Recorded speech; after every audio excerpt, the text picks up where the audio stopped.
Christy Sheats was known for being a loving and devoted mother. On June 24, 2016, her husband Jason's birthday, she decided to call a family meeting. At the meeting were Jason and the couple's two daughters, Taylor and Madison. Everyone was curious to know what the reason for the meeting was, until at one point, Christy pulled out a gun and started shooting in the direction of her own family. 911, you need... Hello?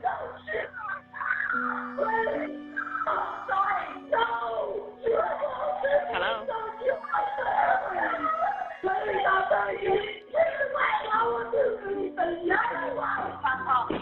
Hello?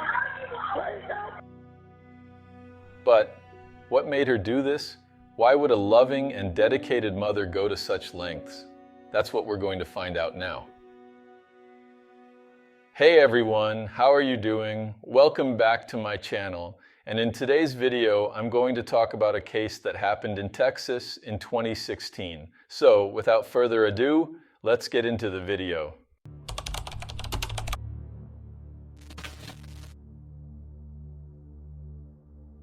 Christy Sheats was 42 years old at the time of the events and lived with her husband Jason and their two daughters, Taylor, 22, and Madison, 17.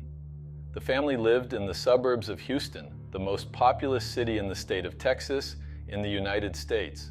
The family was seen by neighbors and people close to them as a normal family. They were from the state of Alabama but had moved to Texas a few years ago. Taylor, the couple's eldest daughter, was born on April 19, 1994 in Huntsville, a city in the state of Alabama. She attended Seven Lakes High School, where she was a member of the National Honor Society and Future Health Professionals. According to her friends, Taylor was a very talented artist. She could draw anything without much effort. Friends also said that she had a great sense of humor and that she was a beautiful person inside and out. At the time of the events, Taylor had recently enrolled at the University of Houston and intended to pursue a career in diagnostic medical ultrasound. She was also engaged to a man named Juan Lugo. Madison, the couple's youngest daughter, was born on October 21, 1998 in Cullman, a city also in the state of Alabama. At the time of the events, she was a senior at Seven Lakes High School, where she was a member of the National Honor Society and the Spanish National Honor Society. According to her friends, Madison was very intelligent and had a very generous heart. On her social media, Christy showed herself to be a lovely mother who was always bragging about the great daughters she had. Taylor and Madison, Christy's daughters, also posted on social media praising their mother. In one of these posts, Taylor even wrote how selfless her mother was, as she always put her family first and never asked for anything in return. In another post, Taylor says that her mother is very kind and loving, and that she always reminded her daughters how proud she was to be their mother. As I said, anyone who saw it from the outside saw a normal family. However, like every family, they also had problems that were not posted on social media and that culminated in a family tragedy. In recent years, the relationship between Christy and her husband Jason had cooled. To make matters worse, Christy's mental health was also not good, and it got even worse after her grandfather, who raised her as a daughter, passed away. After her grandfather's death, Christy changed completely. The woman who was once kind and lovely turned into an aggressive woman who got angry at almost anything. About just 2 months after the grandfather's passing, Christy's mother also passed away. This made the woman's mind even more troubled, and her mental health worsened significantly, more and more. In the following months, arguments and fights became increasingly frequent in the family home. In fact, the police were called to the location 14 times to calm the situation, which was already unsustainable. Knowing that she was seriously ill and desperately needed help, Christy sought medical treatment in 3 different places. However, she never stayed in those places for a short while, long enough to improve. In addition to Christy's mental health problems, another problem that was constant in the family was Taylor's relationship with her fiancé Juan. Christy didn't like Juan, and that's why she didn't approve of her daughter's relationship with the man, something that generated a lot of arguments between mother and daughter. But despite her mother's disapproval, Taylor, who loved Juan very much, chose to continue with the relationship, and soon the two would get married.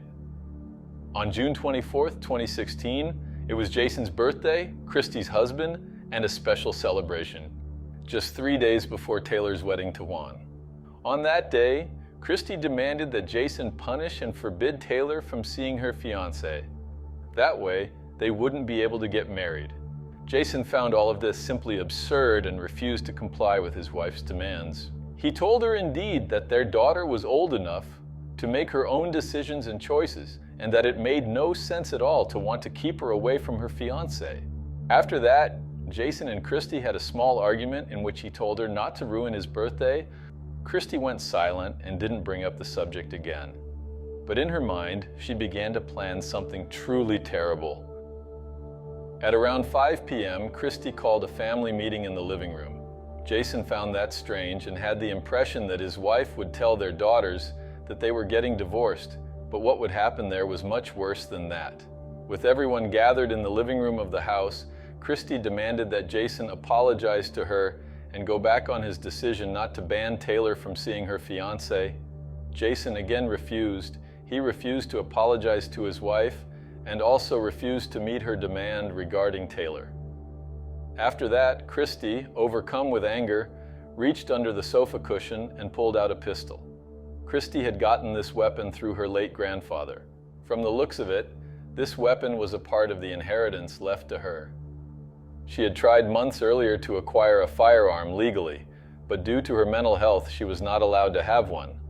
Christy pointed the gun at everyone in the room, while Jason begged her not to hurt the girls. The man even told his wife that she should shoot herself, and that would make things easier for all of them. Christy just looked at Jason and said she wanted him to suffer. At that same time, the youngest daughter, Madison, managed to make a call to 911. On the call, Christy can be heard saying, "I told you so." Jason asks her to please forgive him and says he's sorry. Taylor and Madison scream, begging their mother not to shoot. Jason says please one more time and says he promises his wife that whatever she wants, he will do. I promise you, please forgive me, I'm sorry. Please don't shoot me. Please don't point that gun at us. I promise you whatever you want, I promise. At that moment, the 911 call goes off. A few seconds later, Taylor, the couple's eldest daughter, manages to call 911 from her phone. The call goes through. However, the operator on the other end can only hear a series of screams. It was at that exact moment that Christy started shooting at her daughters. First, she shot Madison, her youngest daughter. The shot hit her neck, and despite the severe injury, Madison managed to quickly and desperately run to the door that led to the front yard of the house. Next, Christy pointed the gun at Taylor, and at that moment, Jason, the girl's father, stepped in front of the gun to protect his daughter. Jason ran quickly with his daughter towards the front door of the house, where Madison was.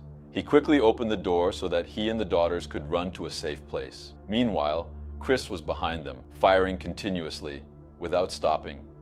None of the shots Christy fired were towards Jason, as she said she wanted Jason to suffer. Therefore, her targets were exclusively her daughters. She wanted to take her daughters' lives, and she wanted Jason to stay alive and see everything so that he could carry the pain of loss until his last days. Jason, Taylor, and Madison managed to run out of the house. Madison, who had already been shot in the neck, fell after running a few meters and, due to her serious injury, died in the same place. A neighbor of the family who was near the window of their house witnessed everything. He quickly called the police to ask for help. While on the phone with the police operator on the other line, the neighbor saw the moment Christy completely ignored her husband and started chasing Taylor. Taylor ran as fast as she could from her mother, but ended up being shot twice in the head and fell to the ground. At that moment, Christy went to where Taylor was lying and tried to fire more shots at her daughter, but her ammunition had run out. The neighbor, seeing everything, told the police on the phone that Christy was trying to shoot again, but that there were no more bullets. Unbelievably, Christy went back into the house, reloaded the gun, and then returned to where Taylor was. The woman fired 2 more shots at her daughter, one hitting her head and the other her back. Taylor, who was already very injured, died instantly. The distraught neighbor who had the police on the phone said, "She shot her again. She shot her again. She shot her in the back. It looks like she's not moving anymore." The 911 operator who was with him on the other end of the line could do nothing but apologize and said, I'm sorry you saw that, sir. She's going inside the house now. Hopefully he's not getting any more bullets because she looks like she's going to look for more bullets. Okay. All right, stay on the line. She's coming back again. Apparently she has bullets now. Okay, stay on the line. Oh, he shot her again. She shot her You again. shot her again? Yes. From the back. She's trying to run. I can hear bullets. And she's laying down on the floor now. I'm so sorry you had to see that, sir. I'm sorry you had to see that. The police arrived on the scene quickly. It was too late. Christy had already taken the lives of her 2 daughters. The officers pointed their guns at the woman and ordered her to drop her weapon. Christy, seeming not to care about anything anymore, did not comply with the officers' orders. After a few minutes of standoff between the officers and Christy, the officers, knowing that Christy posed a high risk to everyone there, decided to shoot her. Christy was shot in the chest by one of the officers. She did not have time to be rescued and died at the scene. The family's neighbors were terrified. They would never have imagined that the family they had known for years would end in this tragic way. The case had enormous repercussions in Texas and later throughout the United States. Many people have started to raise the question as to how the state of a person's mental health can turn them from water to wine, how important adequate treatment is for someone suffering from any type of disorder, and how a weapon in the hands of unstable people causes great tragedies. The funeral of Sisters Taylor and Madison took place in June 2016 in the city of Katy in the state of Texas. All friends, college classmates, schoolmates, and family members living in Texas attended the ceremony to say their final goodbyes. Later, the 2 sisters were taken to the city of Athens in the state of Alabama, where they were buried in the limestone memorial gardens. I did not find information about where Christy Sheats' funeral and burial was. The only information I found about it is that she was not buried in the same cemetery as her daughters. After this tragic event, Jason was never the same. People close to him say that the man is unlikely to recover from this great loss. After all, he lost his entire family in a single day. During an interview, Jason stated that Christy shot his 2 daughters and not him, because it was all malicious revenge. Christy wanted him to carry unbearable pain forever. Despite having great anger toward his wife, Jason said he relied on his faith to help him overcome the pain he carries. Well guys, thank you so much for watching until the very end, and I'll see you in the next video.